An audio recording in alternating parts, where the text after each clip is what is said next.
Ciao a tutti, benvenuti a questo nuovo appuntamento a Oltre i confini della realtà. Oggi torniamo a parlare della serie televisiva For All Mankind e lo facciamo con la terza stagione. Abbiamo già recensito la prima e la seconda. Sono felice di sapere che molte persone che hanno visto i miei video hanno visto la serie TV e gli è piaciuta davvero tanto. Eccomi quindi con la recensione della terza stagione. Naturalmente arriverà anche quella della quarta e probabilmente arriveranno anche delle notizie sulla quinta stagione che allo stato attuale stanno ancora girando. Si dovrebbe scrivere sostanzialmente un articolo a parte sul motivo per cui ogni serie di Ronald D. Moore, fare anche un video a parte naturalmente, sia destinata a finire inesorabilmente nella categoria dei film e delle serie televisive molto pregevoli, in particolar modo naturalmente in ambito della fantascienza. È accaduto già in passato con la serie TV Battlestar Galactica, è accaduto anche con il più recente Outlander e di nuovo ci troviamo nella stessa espressione per For All Mankind, giunto ormai alla terza stagione e a tutti gli effetti uno show pregevole, tra i migliori se non il migliore, almeno secondo i follower prodotti finora da Apple TV, anche se quelli che fino ad ora ho potuto vedere come serie televisive devo dire che mi sono piaciuti tutti quanti, naturalmente nel campo della fantascienza. Sarà forse perché questo genere televisivo è ancora un po' misfrattato, è un po' ancora messo in isolamento. La fantascienza infatti soffre ancora di qualche pregiudizio. Sarà per la premessa dalla Apple non esaltante, una storia della NASA che immagina un universo ucronico in cui i russi sono arrivati sulla Luna prima della NASA e la corsa allo spazio non si è mai fermata, ma che in effetti, riflettendo, potrebbe essere stata una storia realmente alternativa se le cose fossero andate in modo diverso. La terza stagione si presenta molto solida e questo già di per sé è un pregio, visto che in molte serie TV si perdono per strada e cominciano ad essere sempre meno efficienti, meno efficaci, meno belle a volte, o prive di quei contenuti e di quelle trame interessanti che magari c'erano nelle precedenti stagioni, e porta la fantasia degli autori ad un nuovo livello. Infatti, seppur mantenendo quelle basi scientifiche su cui la stessa serie TV è fondata, diciamo basi scientifiche realistiche, tra l'altro, non perde la voglia di scoperta, non perde la voglia di conoscere i personaggi, di vedere i luoghi, dell'esplorazione spaziale, di tutto quello che è il sistema che costruisce questo spettacolo. Il finale della scorsa stagione, ad ogni modo, considerato dai follower, dagli spettatori e appassionati di fantascienza, in assoluto la puntata migliore delle prime 3 stagioni, e aveva portato la stagione precedente lo sguardo dalla Luna ad andare verso Marte, mentre sulla Luna c'era una solidificazione di quella che era la presenza umana e la presenza soprattutto industriale, scientifica, tecnologica, dovuta anche ad una scoperta. E da qui ripartiamo, come è già accaduto con le precedenti stagioni, c'è un salto di 10 anni e ci ritroviamo catapultati negli anni 90, con una consapevolezza, potremmo dire, degli anni 2010-2020 della realtà. In questo terzo capitolo della storia ci viene raccontato un tentativo di conquistare il pianeta rosso, cioè Marte, con una corsa però che all'ultimo momento trova spazio per un terzo partecipante. Infatti alla NASA e alla Roscosmos sovietica si unisce alla corsa una terza parte, cioè una industria privata che ha fatto del suo business la scoperta dell'elio 3, che ricordiamo essere un elemento reale e realmente presente in grandissima quantità sulla Luna, e questa organizzazione che si affianca alle due superpotenze nella corsa allo spazio sembra quasi rilanciare non solo sostanzialmente la corsa allo spazio così come l'abbiamo conosciuta, ma in anticipo di 30 anni fare quel rilancio che sta avvenendo nel mondo reale in questo momento tramite Elon Musk, Bezos e altri personaggi che si occupano dell'esplorazione spaziale privata a livello almeno industriale, e che ricordano molto, almeno per caratteristiche prese un po' qua un po' là, a Dev Aiesa, uno dei nuovi protagonisti della stagione, che è il direttore, il comandante, il presidente, sempre tra virgolette, non voglio rovinare la sorpresa di questo o altri aspetti, quindi non scendo troppo in dettagli, della Helios, che è appunto questa nuova compagnia spaziale privata. Quindi se la seconda stagione si era concentrata sulla ridefinizione degli spazi sulla Luna, il conflitto, ancora quindi la guerra fredda tra Stati Uniti e l'URSS, in questa sezione grazie ad una serie di eventi abbiamo una sorta di parziale rivoluzione che porta ad un cambio della storia un po' più radicale, per non dire quasi del tutto nuova, rispetto a quello che invece era stato visto magari in precedente. Non si perde sicuramente il gusto dell'esplorazione, anzi c'è un rilancio di questo,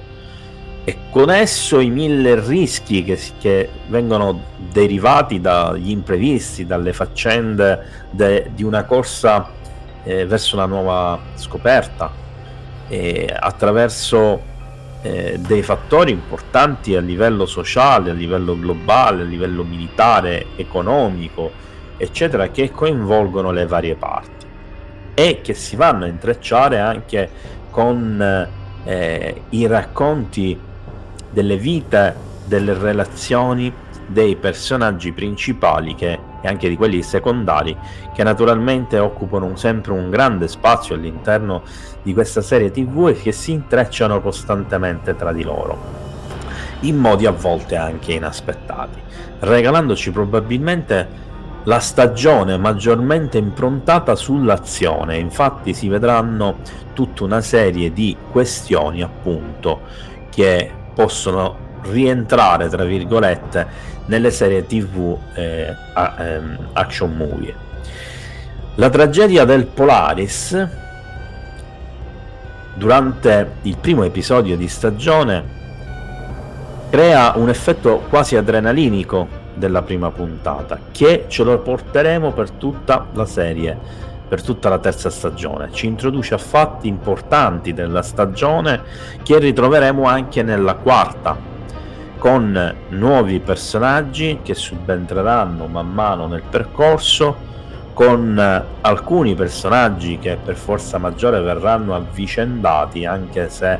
la critica giustamente in alcuni casi ha detto forse in modo frettoloso seppur necessario, e la scoperta di una nuova fonte di energia, cioè l'elio 3, che nel film, nella serie TV scusate, viene definita Helium 3, consente di utilizzare una nuova fonte pulita di energia nucleare che, se da una parte rallenta in maniera sensibile il riscaldamento globale, anticipando quelle che sono le ricerche che in questo momento vengono fatte magari proprio con l'utilizzo dell'elio 3, cercando di capire il come andarlo effettivamente a recuperare sulla Luna, cosa che nella serie TV ha avuto una soluzione abbastanza complessa, e più che altro vi si è riusciti nonostante la marea di rischi, solo esclusivamente perché c'era una corsa a chi se ne accaparrava prima. Su un altro versante, cioè quello della cospirazione dilagante, anche qui ci sono le teorie della cospirazione Complice anche la maggiore divisione sociale provocata da investimenti eccessivi per la questione dell'elio 3, portano ad una perdita di centinaia di migliaia di posti di lavoro negli Stati Uniti. Secondo me nel mondo della realtà sarebbero milioni, e milioni, probabilmente decine, forse centinaia di milioni in tutto il mondo, per diciamo gli ambienti lavorativi legati alla produzione e al consumo di carburanti quali naturalmente la benzina, eccetera. Sul fronte sociale però ci sono delle importanti novità. Uno degli astronauti più famosi, già comandante per un periodo di tempo di una base sulla Luna, ovvero l'astronauta Ellen, con i suoi segreti, si candida e arriva addirittura a diventare presidente degli Stati Uniti, portando con sé tutta una serie di questioni importanti che verranno discusse in un modo altalenante, ma con un certo comunque spessore, che riguardano problematiche come la disuguaglianza uomo-donna. Naturalmente c'è ancora tantissima strada da fare sul fronte però dell'identità sessuale, che è oggi invece oggetto predominante di discussione. E con lo scandalo che avviene, che riguarda uno degli astronauti, non vi voglio naturalmente dire di più, che hanno messo piede su Marte, nascono diciamo tutta una serie di questioni sociali importanti che troveranno comunque delle soluzioni, a volte che potrebbero sembrare assurde, improponibili, eccetera, ma forse con i giusti compromessi. La grande qualità della scrittura dei testi di questa serie TV sta proprio però nel bilanciare le storie dei personaggi, gli intrecci, quasi vorrei dire che cercano di andare in direzione di un giallo, anche se non riescono ad entrare nel genere thriller, una realtà quindi comunque più terrena della vita quotidiana dei personaggi, di alcuni, esattamente come avveniva proprio per la serie televisiva Battlestar Galactica, così come Moore è abituato a fare nelle sue opere. Una serie tra l'altro TV che naturalmente ho amato tantissimo, che ho visto in toto forse 3 volte, che probabilmente rivedrò nuovamente quando avrò la possibilità, e che quanto prima recensirò nelle varie stagioni. In questa macchina narrativa, che può essere definita ad orologeria, si gioca tantissimo sul meccanismo delle tensioni, e si vede che lo show, che è risultato alla fine affidato a chi già faceva televisione quando ancora si dava il giusto valore alla singola unità episodica. La serie, che quindi in precedenza era caduta in qualche problema nel seguire questi salti temporali che magari non a tutti i telespettatori piacciono, a me piacciono tanto invece, e che ci portano a vedere il passato dei personaggi, alcuni intrecci, magari ci danno delle soluzioni anche a delle problematiche, a degli enigmi che si innescono durante una serie TV, durante una saga cinematografica, filmografica e via discorrendo, che vuole raccontare naturalmente un intero decennio e che ci facilita questo compito, perché altrimenti avremmo qualcosa pieno di lacune. E diciamo la macchina scritturale di For All Mankind è riuscita ad abituarsi a questi ritmi e a fare scorrere quei giusti tempi, riuscendo a dare una giustissima, quindi che giusta continuità alla storyline, sia dei personaggi, sia dell'esplorazione spaziale, sia degli eventi diciamo in tutto il mondo. Nelle decisioni narrative in qualche modo che portano al clima finale si vede tutta l'esigenza di trovare naturalmente un compromesso con l'invecchiamento dei personaggi, non solo degli attori naturalmente, che invecchiano anch'essi, ma in rispetto ai personaggi della serie televisiva,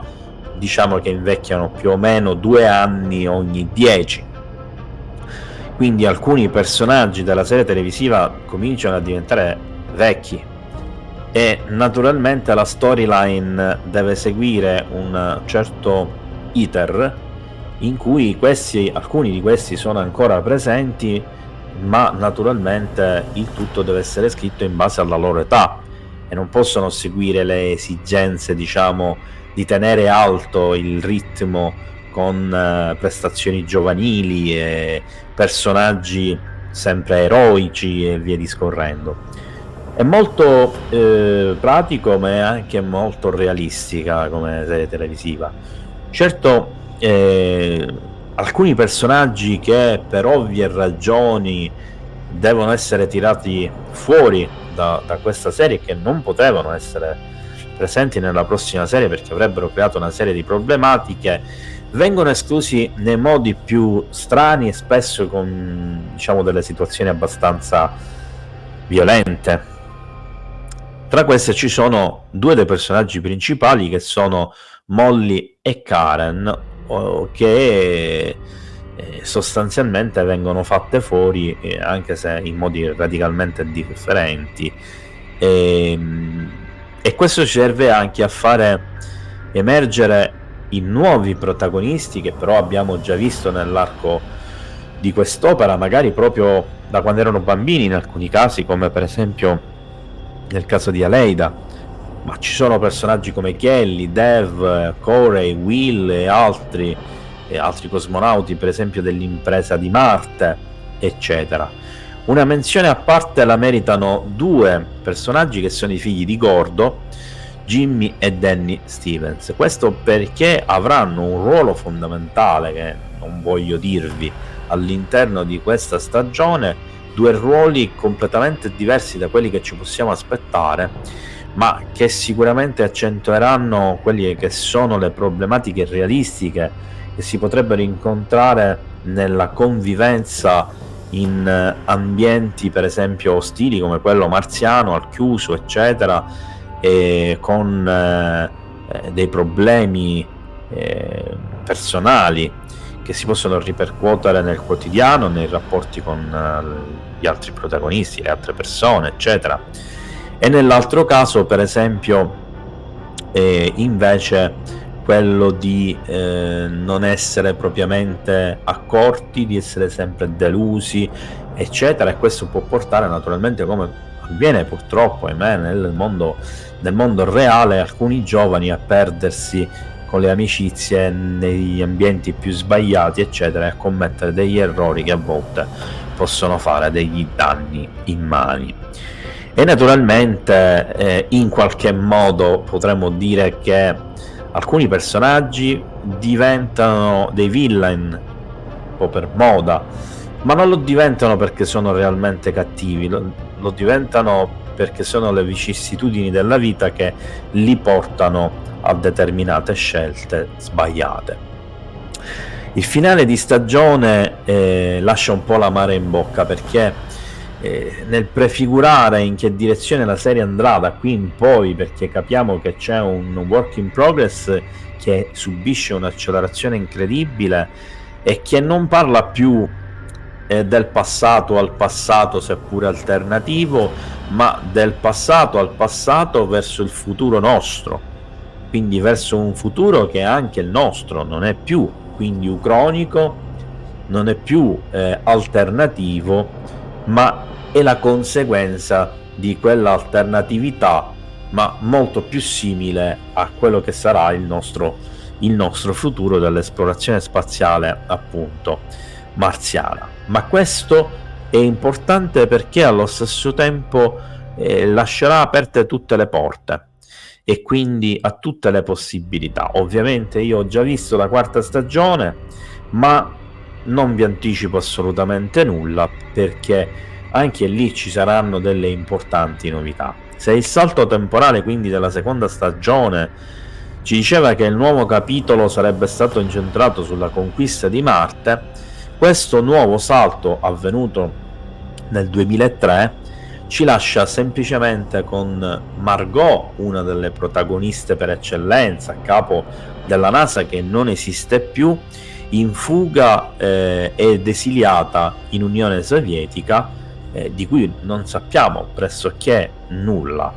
Non si sa cosa è accaduto alla NASA, che fine ha fatto dopo quello che succede, non si sa cosa succede, cosa è successo e come si riprenderà con la storia dopo che la spedizione su Marte rimane bloccata sulla sua superficie, cosa ne è della compagnia privata Helios, che subisce una serie di problematiche, che ruolo avrà la Corea del Nord, che improvvisamente entra a far parte delle grandi novità, a forza direi, e con una ventata di quasi spionaggio a livello proprio di faccende spionistiche da serie TV eccetera, anche se in maniera molto, molto leggera, molto blanda all'interno di questa nuova stagione. Chi saranno quindi i protagonisti del futuro, visto che i principali personaggi rimasti, Daniel, Ed, Margot eccetera, hanno più o meno tutti più di 70 anni o comunque di almeno 60 anni. Il finale ci lascia con 1000, forse anche di più, domande e infinite possibilità aperte, se questo da una parte è un bene e anche un rischio, perché comunque non ci dà alcun indizio e potrebbe far perdere diciamo quella passione avuta in precedenza da chi ha seguito la serie televisiva,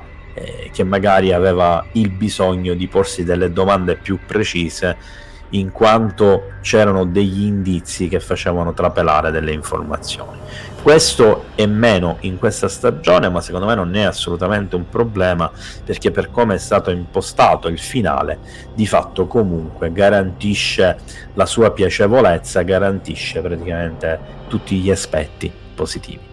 Ci vediamo alla prossima, spero che questa recensione sia stata di vostro gradimento, non vi dimenticate di mettere il like e se volete condividere il video con gli amici, naturalmente iscrivetevi al canale e attivate il campanello. Ciao a tutti, ci vediamo alla prossima.